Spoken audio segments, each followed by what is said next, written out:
Today I am so excited because we will be unboxing this brand new Casio ABL-100 WE from late 2024, and not only will it be to equip it for 7 days straight for my Watch of the Week series, but we're also going to be comparing the LCD to a watch from 10 years earlier to see if what you guys have been telling me is true, that Casio's LCDs have been fading over time.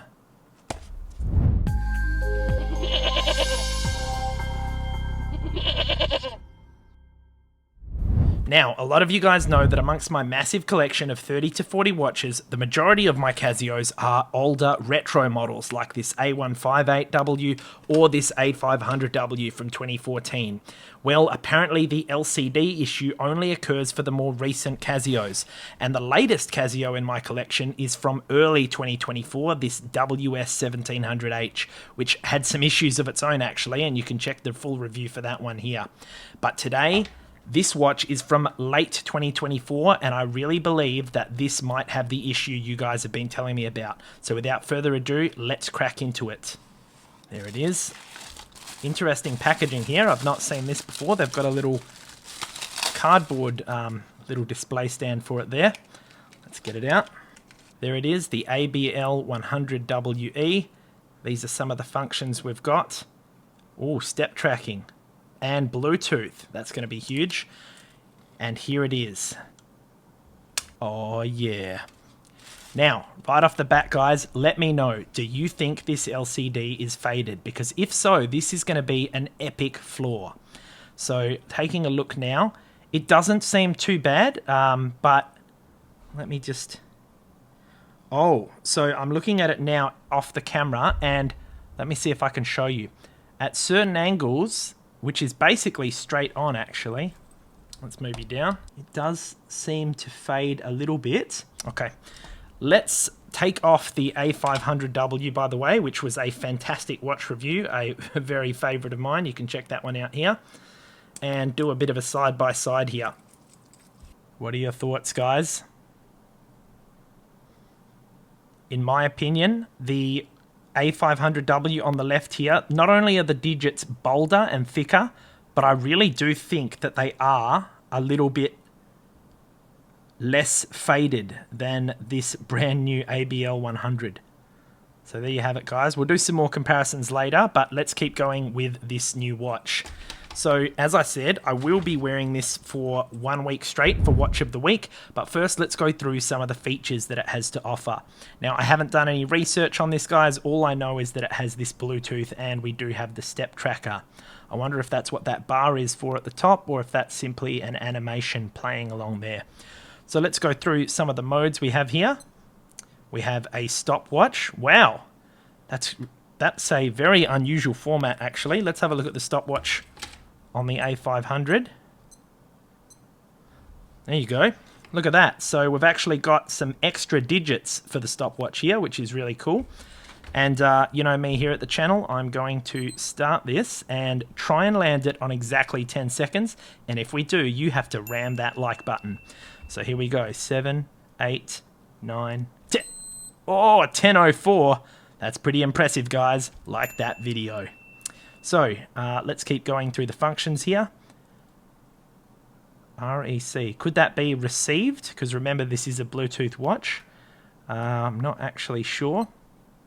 We have a countdown timer, which is wonderful to see, and I love it, guys. Look, not only can we see the countdown timer here, which we're going to start, we also have the time at the same screen, okay? So you're not going to lose track of the time while you're doing your countdown timer. I absolutely love it when Casio does that. Next we have dual time, and again showing our current time as well, followed by an alarm. Now this is alarm 1. We have 2, 3, 4, 5, and our signal, which goes off once an hour if you enable it. So 5 alarms is always fantastic to see, gives you a lot of flexibility. And we are back to the home time. So not overly loaded with features, but again, I do wonder how this Bluetooth is going to perform and connect. And I really wonder, are we going to need the app to connect it? Because you guys know that I'm not a big fan of being forced to use the app for certain features, but we'll see how we go. Now let's take a look at some of the other physical features of the watch. First thing I'm noticing, guys, is that the screen lens here is rather exposed. There is no raised bezel around it, so I will end up checking my parts box for a screen protector, and hopefully I have something that is compatible with this size. The next thing I noticed, guys, is that according to the little pad here, we see that it has auto time adjustments there under Bluetooth, which would be absolutely fantastic because that would mean we're going to have perfectly atomic time every day and we don't have to worry about setting it. So I do look forward to testing that. Now, taking a look at these straps, guys, look at this absolutely interesting pattern here. Looks really, really cool, and it's actually quite a bit more flexible than I would have expected for this design. As most of you know, I like to swap my Casio bracelets for my favorite comfy retro type like this. I've done it to my A500W here and also done it to my A158, okay? My favorite type here. Now, this isn't quite as flexible as that, as you can see, but I reckon it's going to be really comfortable indeed.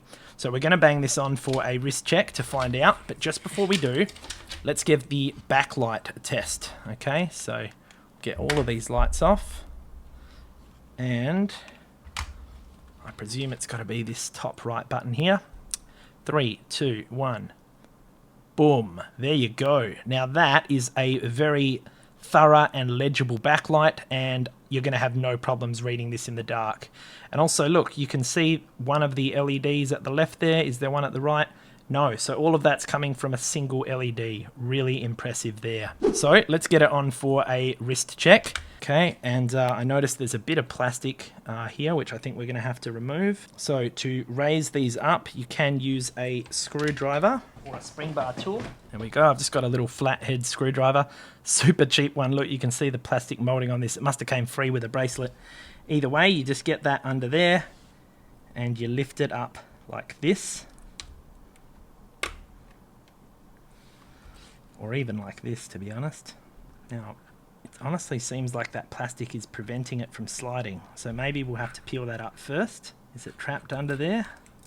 No, it wasn't. It was just on the end. Can we slide this now? No. Come on. There we go. So now, as you can see, it's freely sliding along the bracelet there. So all we're going to do is chuck it on and get it approximately where we reckon it's going to be comfy. You don't want it to be too tight, guys. I like to have it about like that. So we're going to slide it down to where that's going to clip. A little bit lower.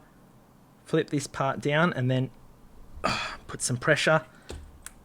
And it is now locked and loaded. So here we go. Boom. That's what it looks like on my 6.5 inch or 16.5 centimeter wrist. I must say, guys, this thing has got a bit of substantial weight to it. I guess that's from these solid links on the bracelet here, as I don't imagine that the case itself is made of metal. Yeah, it feels like it's made of this acrylic plastic, just like they do with the other metallic, more retro watches. So nothing unusual there. Bubble is here to remind you to ram that like button if you're enjoying the video so far. Aren't you, Bubble? Bubble, quit nibbling your foot. I got something better to nibble. Yum, yum, yum. Ha-cha-cha-cha-cha. Good girl. Oh, there goes our timer. What do you reckon of the volume, guys? Not too shabby. Alrighty, we have the box of parts here, and hopefully there is a screen protector in here that's going to be compatible with the ABL-100. But actually, guys, before I do, I made this mistake with my A700. I went and put a screen protector on it, and then I realized it's actually a mineral glass lens, so it doesn't really need one. So I'm going to go ahead and check and make sure this is an acrylic plastic, and if so, we will get a screen protector. Yeah, nah, just looked it up, and unfortunately, it's just a resin plastic lens, which is a bit of a shame because it's more expensive than the Casio A700W, this one just here, and this one has a mineral lens. So anyway, this one does not have anywhere near as many features as this bad boy, but also a great watch that I would recommend if you want to check out my full review for this one here. So let's have a look and see if I've got something that might fit this lens. F91W. You know what? We're going to put that to the side. That won't be too bad. The Royale, I reckon that's going to be... Ooh, That's actually bloody close as well. Casio Royale screen protector might be the way to go, but it's probably going to have a bit of overhang. Nah, that's looking really good actually. Get out of here, F91. What else do I have? W800H. That could be alright. Oh, I actually like that a bit better. Let's take one out. You know what? It's not a perfect fit. It doesn't go all the way to the edge, but I'd be bloody happy with that installed just for peace of mind. So let's go ahead and get that installed.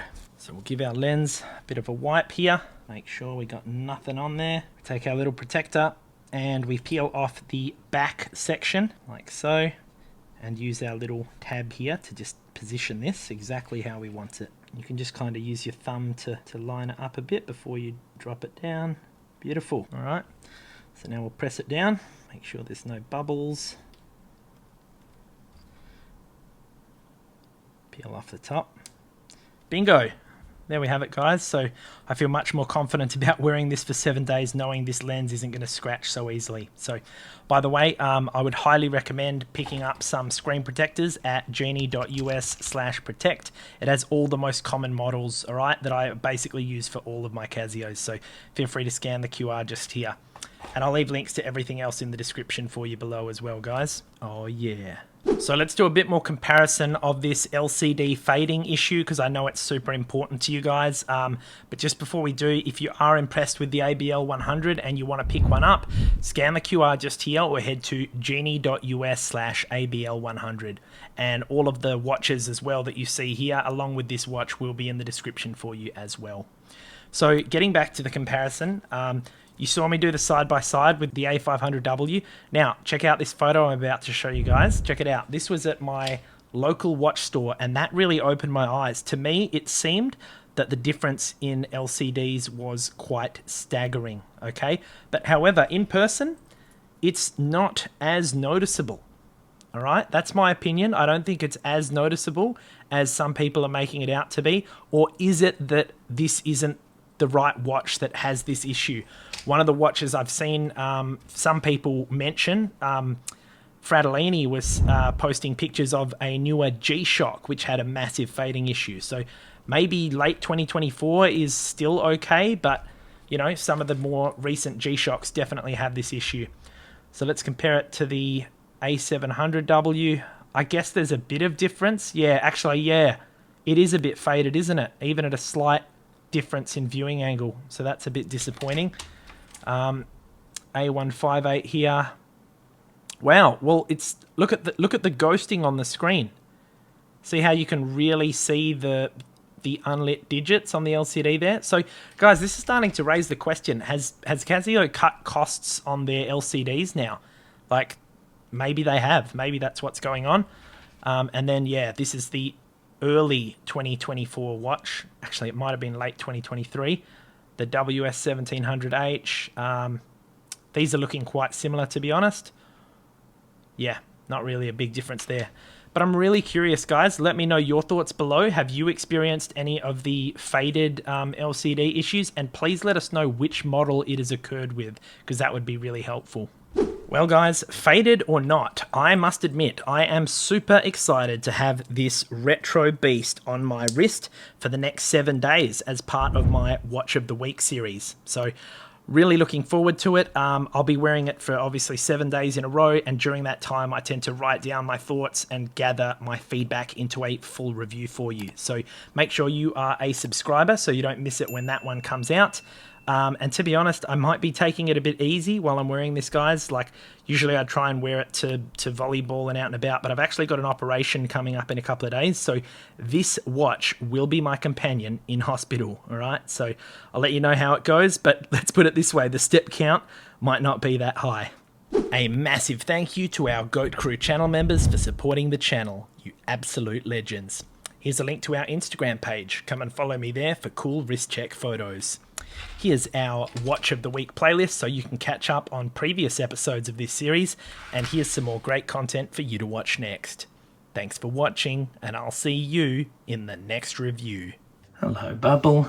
Ha cha cha cha cha cha cha.